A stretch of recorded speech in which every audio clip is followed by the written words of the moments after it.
تلاوت کے آداب۔ قرآن کریم کا ادب کرنا ہر مسلمان کے لیے ضروری ہے۔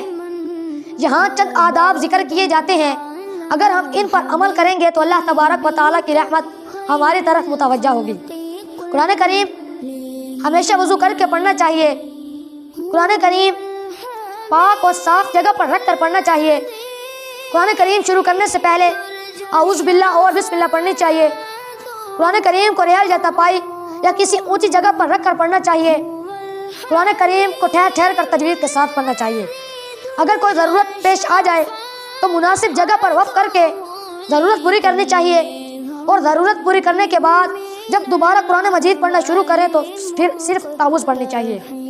اگر لوگ کام میں مشغول ہوں یا نماز پڑھ رہے ہوں تو قرآن کریم آہستہ آواز میں پڑھنا چاہیے، اور اگر لوگ قرآن کریم میں مشغول ہوں اور سن رہے ہوں تو قرآن کریم بلند آواز کے ساتھ پڑھنا چاہیے۔